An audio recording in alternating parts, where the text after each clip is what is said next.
Hello friends, angel broking का podcast section में आपका स्वागत है। आज हम बात करेंगे पिछला हफ्ता फाइनेंशियल मार्केट के लिए कैसा रहा, कमोडिटीज़ के लिए कैसा रहा और करेंसी के लिए कैसा रहा। हमने देखा पिछले हफ्ते काफ़ी पॉजिटिव भरा रहा। जहां हफ्ते के स्टार्टिंग में थोड़ी गिरावट हमने देखी, वहीं हमने हफ्ते का एंड जो है काफ़ी पॉजिटिव वे में बंद होते हुए देखा। डाउ जोन्स हमने करीबन 1% की बढ़त के साथ बंद होते हुए देखा। S&P करीबन 500 जो है 11.8% गेन के साथ बंद होते हुए देखा। नेस्डेक भी हमने करीबन 3.7% की तेज़ी के साथ बंद होते हुए देखा। वहीं हमने डॉलर इंडेक्स में भी करीबन 1% से ज़्यादा की तेज़ी आते हुए देखी। लोअर लेवल से उसमें भी रिकवरी आते हुए देखी है। अगर हम बाकी इंडेक्सेस की बात करें तो हमने कैक के अंदर भी ऑलमोस्ट 2.90% की तेज़ी आते हुए देखी और डेक्स के अंदर भी करीबन 3.19% की तेज़ी आते हुए देखी है। पिछले हफ्ते हमने ये भी देखा कि स्टिमुलस पैकेज से भरा रहा पूरा हफ्ता। ऑलमोस्ट $200 बिलियन का इंडिविजुअल कॉर्पोरेट बॉन्ड बाइंग हमने देखा फेडरल बैंक की तरफ से। साथ में हमने ये भी देखा कि डोनाल्ड ट्रम्प के द्वारा करीबन $1 बिलियन का infrastructure stimulus plan US economy के लिए आते हुए देखा, जिससे यूएस इकनॉमी की जो इकनॉमी है उसको बूस्ट मिलता हुआ देखा। और हमने ऑलमोस्ट सभी इंडेक्सेस में एक पॉजिटिव वे में क्लोज होते हुए देखा। वहीं अगर हम इंडियन इंडेक्सेस की बात करें तो हमने देखा कि करीबन 1.53% सेंसेक्स बंद होते हुए दिखाई दिया, करीबन 34,731 के आसपास। और निफ्टी के अंदर भी हमने करीबन 2.81% के गेन आते हुए देखे और निफ्टी 10,000 के ऊपर करीबन 10,235 के लेवल पर क्लोज होने में बंद रहा। वहीं अगर हम गोल्ड और सिल्वर की बात करें तो गोल्ड के अंदर भी हमने करीबन 1.27% की तेज़ी आते हुए देखी और गोल्ड के भाव दोबारा से 47,937 के लेवल्स के आसपास बंद होते हुए देखे। उसी के साथ साथ अगर हम देखें तो यहाँ पर भी हमने गोल्ड और सिल्वर के अंदर भी हमने मोमेंटम आते हुए देखा और सिल्वर के भाव भी 1.98% के आसपास बढ़त के साथ बंद हुए और करीबन 48,636 के आसपास लेवल से बंद हुए। इंटरनेशनल मार्केट में भी सिल्वर के भाव करीबन 17.60 के स्तर पर बंद होते हुए दिखाई दिए। और अगर हम इंटरनेशनल मार्केट में गोल्ड की बात करें तो गोल्ड के भाव भी करीबन 0.78% गेन के साथ पॉजिटिव वे में बंद होते हुए दिखाई दिए और ऑलमोस्ट अगर हम देखें तो $1,743 पर आउंस के स्तर पर बंद हुए, जो कि इंडिकेट करता है कि आने वाले समय में जो गोल्ड का ट्रेंड है वो पॉजिटिव वे में जा सकता है।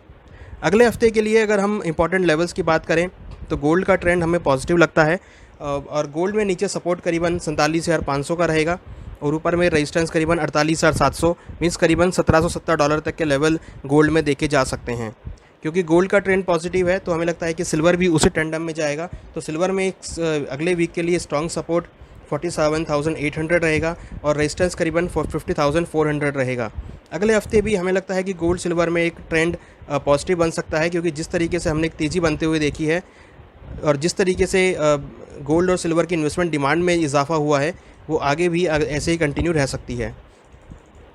वहीं अगर हम अब बेस मेटल की बात करें तो पिछले हफ्ते भी हमने कॉपर के अंदर अगेन बढ़त आते हुए देखी। ऑलमोस्ट 1.02% के साथ कॉपर के रेट करीबन 447.80 के स्तर पर बंद होते हुए देखे। अगर हम जिंक की बात करें तो जिंक के भाव भी ऑलमोस्ट 1.94% के आसपास बंद होते हुए देखे और करीबन 162.75 के स्तर पर बंद होते हुए देखे। अगले हफ्ते में भी हमें लगता है कि बेस मेटल में ट्रेंड पॉजिटिव रहेगा, क्योंकि जिस तरीके से स्टिमुलस प्लान देखने को मिल रहे हैं और जिस तरीके से इंफ्रास्ट्रक्चर प्लान को बूस्ट मिलता हुआ दिख रहा है, वहाँ के लिए हमने एक स्टिमुलस पैकेज आते हुए देखा है यूएस में। तो एक्सपेक्टेड है कि बेस मेटल की जो डिमांड है वो बढ़ सकती है। तो अगले हफ्ते में भी बेस मेटल के भाव ऊपर की तरफ जा सकते हैं। अगले हफ्ते के लिए अगर हम देखें तो कॉपर के लिए महत्वपूर्ण सपोर्ट करीबन 440 का रहेगा और रेजिस्टेंस करीबन 458 का देखने को मिल सकता है। जिंक के अंदर वहीं अगर हम सपोर्ट की बात करें तो 155 सपोर्ट रहेगा और 167 का एक रेजिस्टेंस देखने को मिल सकता है। तो बेस मेटल हमें लगता है कि आने वाले समय में पॉजिटिव वे में जा सकते हैं, तो यहाँ पर भी एक तेज़ी का माहौल देखने को मिल सकता है। सभी बेस मेटल के अंदर आने वाले दिनों में अगर हम देखें नेक्स्ट वीक में तो एक पॉजिटिव ट्रेंड में ट्रेड हो सकते हैं। नाउ अगर हम क्रूड ऑयल की बात करें तो क्रूड के भाव पिछले हफ्ते करीबन 10% से बढ़कर बंद हुए, जो कि करीबन 3,051 के आसपास बंद होते हुए दिखाई दिए। वहीं इंटरनेशनल मार्केट में करीबन 7.85% के स्तर पर बंद हुए और करीबन 39.43 के लेवल पर क्रूड ऑयल इंटरनेशनल मार्केट में नाइमेक्स क्रूड बंद होते हुए दिखाई दिया। तो हमने देखा है कि क्रूड के अंदर भी बेस मेटल की ही तर्ज पर एक अपसाइड मोमेंटम आते हुए दिखाई दिया, क्योंकि जिस तरीके से इकोनॉमी रिवाइव हो रही है, इंडस्ट्रियल एक्टिविटी रिवाइव हो रही है, तो क्रूड ऑयल की demand as a energy product बढ़ती हुई दिखाई दी है, जिसकी वजह से हमने क्रूड के भाव ऊपर आते हुए दिखाई दिए हैं। अगले हफ्ते के लिए अगर हम क्रूड के लेवल्स की बात करें तो यहाँ पर हमें लगता है कि क्रूड के भाव अगले हफ्ते भी पॉजिटिव वे में जा सकते हैं। तो महत्वपूर्ण सपोर्ट करीबन 2920 पे रहेगा और इंटरनेशनल मार्केट में करीबन 3330 के आसपास क्रूड का रेजिस्टेंस देखने को मिल सकता है। ऑलमोस्ट $43 के आसपास क्रूड के लेवल देखने को मिल सकते हैं। तो पॉजिटिव वे में हमें लगता है कि क्रूड की अगले हफ्ते में भी ट्रेंड ऐसा ही रहेगा। तो ट्रेंड अभी हम देखें तो गोल्ड, सिल्वर, कॉपर, क्रूड सभी में ट्रेंड पॉजिटिव है, तो अगले हफ्ते में भी ट्रेंड पॉजिटिव रहने की उम्मीद रहेगी और हमें लगता है कि अगले हफ्ते में भी इंटरनेशनल कमोडिटीज़ में पॉजिटिव ट्रेंड देखने को मिल सकता है। वहीं अगर हम एग्रीकल्चर कमोडिटी की बात करें तो यहाँ पर हमने पूरे ही एडिबल ऑयल पैक में एक पॉजिटिव वे में मार्केट बंद होते हुए देखा। हमने देखा रिफाइंड सोया, RM seed, crude palm oil और अगर हम सोयाबीन की बात करें तो यहाँ पर हमने एक पॉजिटिव वे में मार्केट बंद होते हुए दिखाई दिया है। मार्केट का ट्रेंड पॉजिटिव था क्योंकि जिस तरीके से डोमेस्टिक मिलर्स की डिमांड यहाँ पर बढ़ी है, साथ में हमने देखा है कि जो इंपोर्ट्स हैं इस बार एडिबल ऑयल के भारत के अंदर काफ़ी कम देखने को मिले हैं और साथ में मलेशिया का भी एक्सपोर्ट बढ़ा है।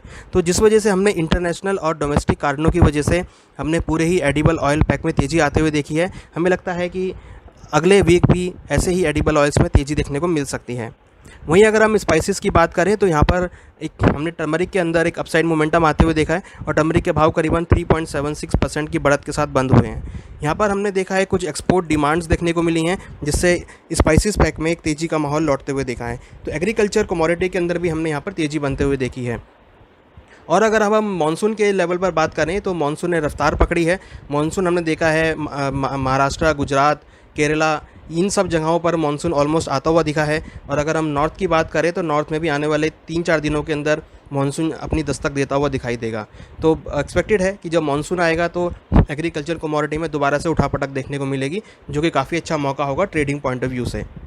वहीं अगर हम अब फॉरेक्स की बात करें तो हमने यहाँ पर करेंसी के अंदर कुछ वीकनेस आते हुए देखी है और USD INR ऑलमोस्ट 0.42% की गिरावट के साथ बंद हुआ और ऑलमोस्ट 76.26 जोन कॉन्ट्रैक्ट यहाँ पर क्लोज होते हुए दिखाई दिया है।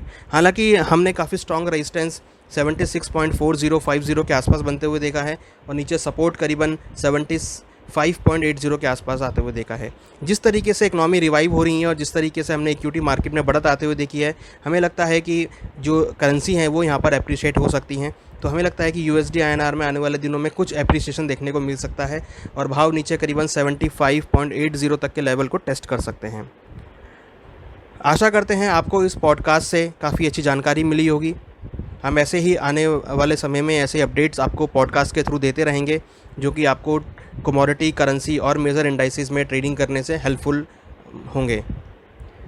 Stay with us. हम ऐसे ही काफ़ी मनोरंजक और जानकारी से भरी हुई पॉडकास्ट बनाते रहते हैं। हमारे साथ रहिए, आपको यहाँ पर अपडेट्स मिलते रहेंगे। Thank you.